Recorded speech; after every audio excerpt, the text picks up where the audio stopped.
Hi, this is Ted. I want to talk today real quickly because it's cold outside. I want to talk about the social look at what's going on in the charismatic movement, in particular with the apostles and prophets movement, the New Apostolic Reformation. What's going on is it's offering people something the charismatic movement has been offering all along: the chance to be part of something big.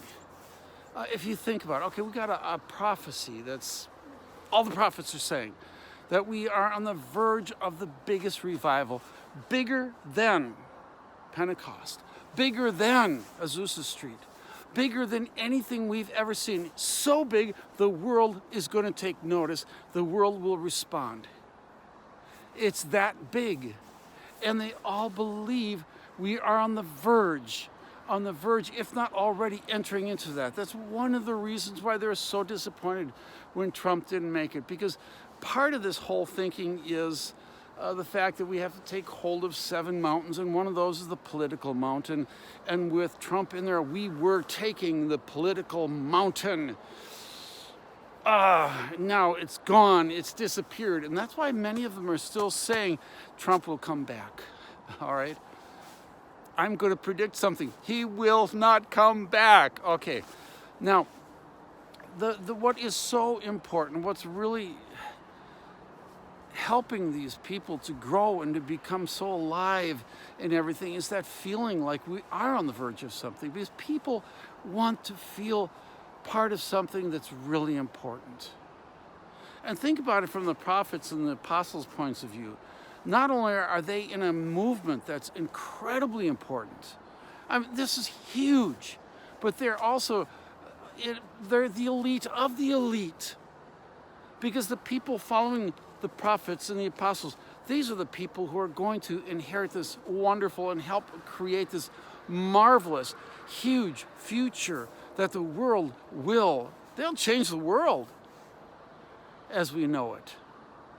And so part of us, all of us, is that feeling that I want to be important. I want to be part of something important. And that's the attraction. And I've noticed that when I was in the charismatic movement, that people were telling me this back in the 70s, people. Back in the 70s, we were special. I mean, really special. We were elite because we were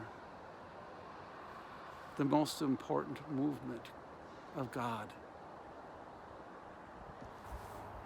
All right, because we were so important, it was intoxicating. It was really intoxicating. And that's what spurred us on. That's what helped us to be excited about things. You know, 1990s talked about businesses having vision. Well, these people have vision. This is an amazing and powerful vision. But here's the problem. Back in the 1980s, the mid-1980s, there was a traveler coming from Russia, or he was in Russia, and during that time he remembered a comic that he had seen. And in that comic there were people riding donkeys, and they were in a donkey race. And you had some of them, most of them, in fact all of the people except one, was taking a stick to whip the donkey to get to the goal. And then you had another guy, and he took his stick and he put a carrot dangling from it, and he put it in front of the donkey. And of course, he's the one who won. All right. Since then, politicians have used this to basically compare the stick to the carrot.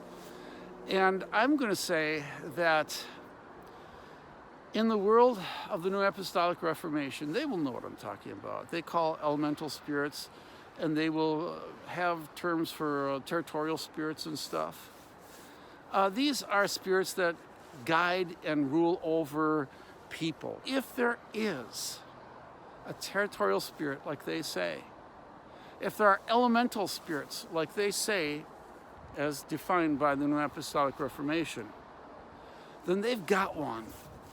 And it's dangling a carrot in front of them and saying, there's this huge revival coming. There's this huge revival coming. There's this huge revival coming.